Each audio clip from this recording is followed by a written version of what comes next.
Last night at approximately 3:25 a.m., under the dim glow of a cloudy sky near the occupied region of Luhansk, a formation of Ukrainian long-range strike drones commenced an operation. Each was reportedly programmed with precision coordinates, believed to be fed by satellite and on-ground intelligence gathered over several weeks. Their target, according to sources, was not a conventional ammunition depot or an airbase, but something deemed far more critical to the Kremlin's supply lines. A massive convoy was moving under cover of darkness, deep within the industrial corridor stretching between Rostov-on-Don and the Donbass front. The vehicles were allegedly carrying Chinese steel and fuel, with an estimated value of $2 billion, part of what appeared to be a new logistical operation to support Russia's strained supply chain. The attack marked a significant development in the ongoing shadow war between Ukraine and the coalition of nations quietly supporting Moscow. According to early intelligence leaks, this specific convoy was purportedly the result of a high-level deal between Beijing and Moscow, finalized in late September.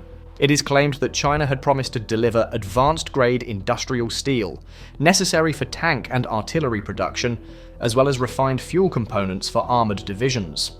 For a Russian military struggling to replenish its exhausted reserves, this shipment would have been critical. For Ukraine, it was a high-priority target, symbolizing the expanding global web of the conflict. Russian radar systems apparently failed to detect the approaching drones in time. These drones, utilizing new autonomous guidance software developed by Ukrainian engineers with reported Western AI support, navigated at low altitudes to bypass anti-aircraft defenses near Taganrog. The first wave struck at exactly 3:25 a.m. Eyewitnesses described a moving inferno as fuel tankers exploded in a chain reaction and steel transport trucks burned. The entire convoy was destroyed within minutes. Ukrainian military channels subsequently confirmed the operation, releasing encrypted reconnaissance footage of the aftermath. This was not just another tactical victory, it was a symbolic one. The attack effectively severed what intelligence sources described as one of the most ambitious supply missions China had undertaken to sustain Russia's military-industrial production. According to internal communications later intercepted by Western intelligence, the convoy had been organized under a civilian trade disguise, labeled as an infrastructure material transfer. It was allegedly operated by a private Chinese logistics group with known ties to state-owned enterprises. Over the past months, as sanctions tightened around Russia's economy, Moscow has turned increasingly to Beijing, Tehran, and Pyongyang.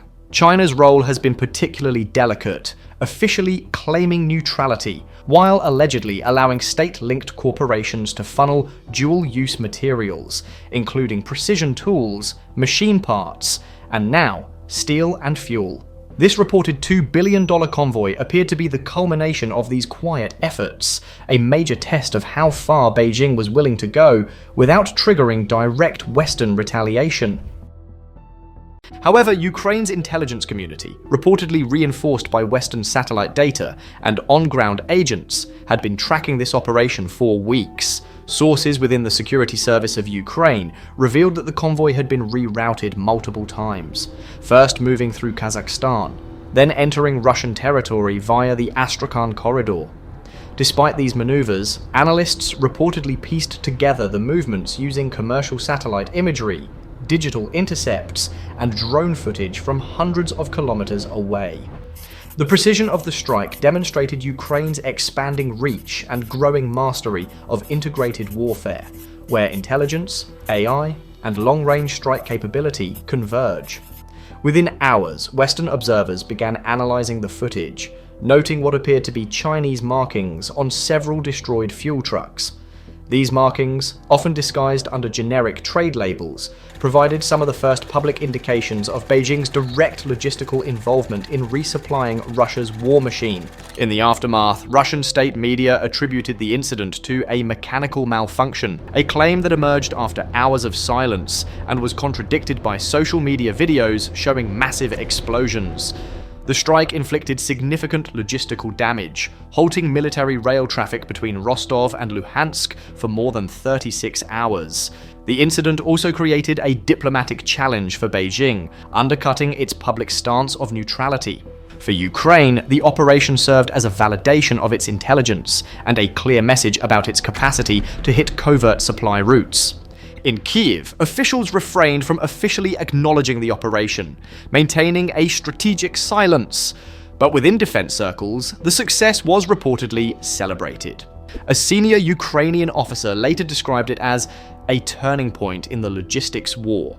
He noted that the drones used were allegedly part of a newly upgraded fleet capable of autonomous swarming, allowing them to coordinate targets mid-flight.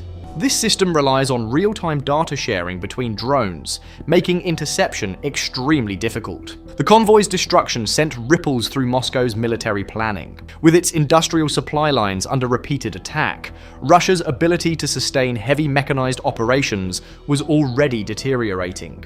Analysts noted that steel shortages had slowed tank repairs and new artillery production, and fuel shortages limited mobility. This strike did not merely eliminate materials, it accelerated the exhaustion of Russia's war infrastructure. As news of the strike spread internationally, Western defense analysts began assessing its broader implications. The strike illustrated how precision intelligence and targeted drone warfare could, in theory, dismantle multi-billion-dollar supply operations without a single human casualty on the attacking side.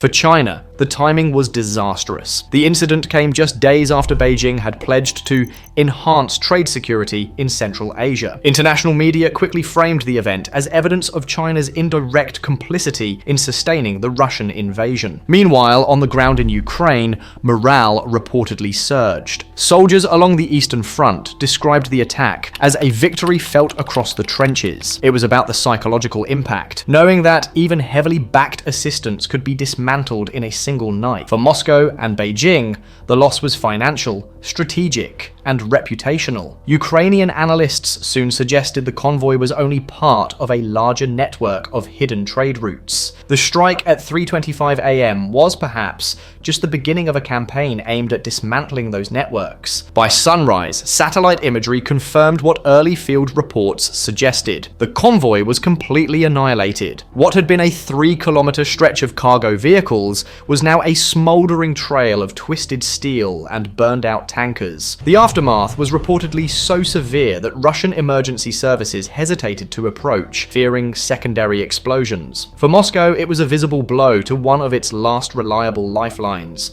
For Beijing, it was a diplomatic complication unfolding behind closed doors. In Beijing's corridors of power, officials avoided public acknowledgement, referring to the incident as a commercial transport disruption. Yet, within internal communications, concern was reportedly mounting. The convoy was allegedly part of a carefully orchestrated operation under China's Sino-Eurasian Resource Cooperation Agreement, a semi-secret framework. This program was designed to facilitate the transfer of industrial goods to sanctioned Russian industries, routed through neutral intermediaries with documentation that obscured any military purpose. Now, that cover was compromised. Following the strike, Western intelligence agencies released satellite imagery showing Chinese markings on the debris. This led to formal accusations from the United States that China was prolonging the conflict, and a demand for clarification from the European Union. Beijing dismissed the claims, stating the cargo was commercial goods.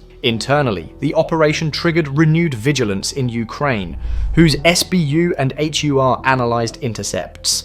These communications suggested growing panic and high-level dismissals within the Russian Defense Ministry, summarized by one officer's message: "Our allies send steel. Ukraine turns it into fire." That fire was now symbolic of something larger. It represented a technological turning point in Ukraine's strategy, a shift from defensive endurance to strategic interdiction.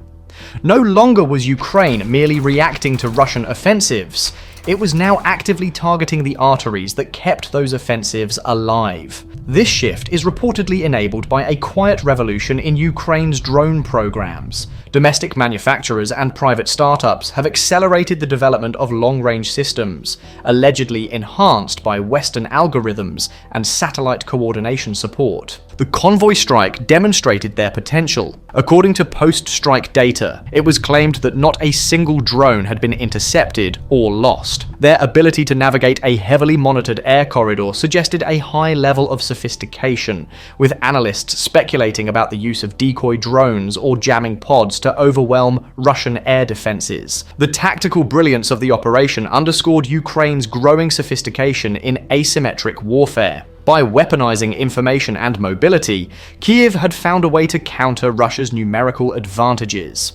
It revealed a broader truth, that modern wars are increasingly fought not just with massive troop movements, but through precision strikes on logistics, data, and morale. While the physical damage was staggering, the psychological impact reverberated deeply. For Moscow, the incident underscored how vulnerable its supposedly secure supply chains had become. Russian media attempted to suppress coverage, but citizen videos leaked rapidly across Telegram channels.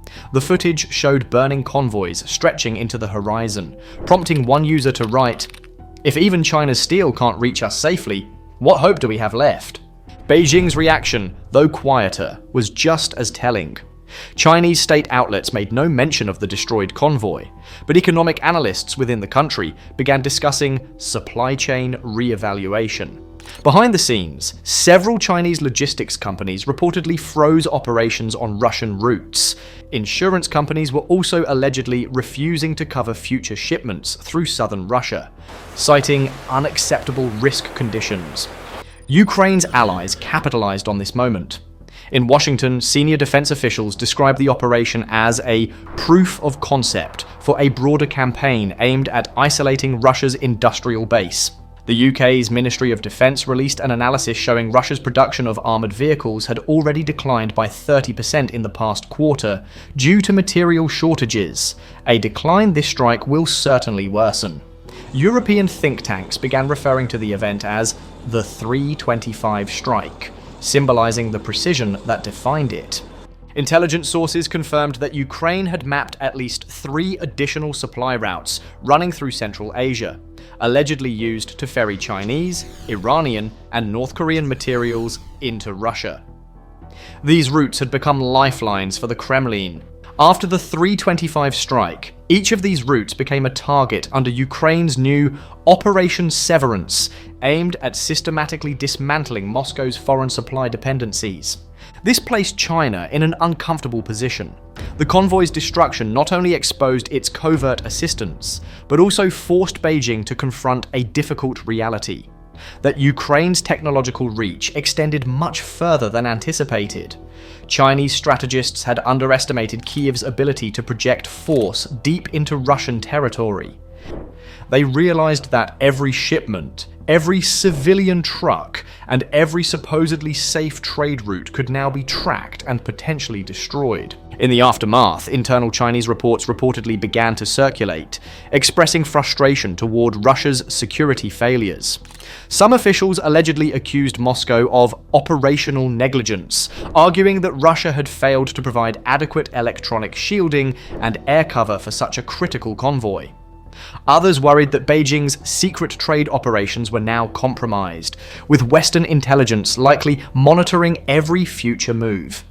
Meanwhile, in Kyiv, the public response was one of restrained pride. Ukrainian leaders avoided boasting publicly, aware of potential diplomatic tension. Instead, they focused on the practical effects, the visible weakening of Russia's logistics. Military analysts on Ukrainian television called it a strike that speaks louder than words.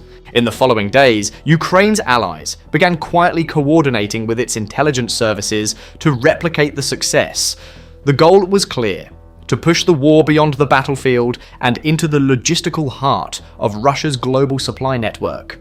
It was a strategy not of attrition, but of precision exhaustion, breaking Russia's war machine piece by piece. The 3:25 a.m. strike thus became more than an operation. It became a message that in this new age of warfare, even billion-dollar convoys backed by superpowers were not safe from the reach of a determined nation fighting for survival.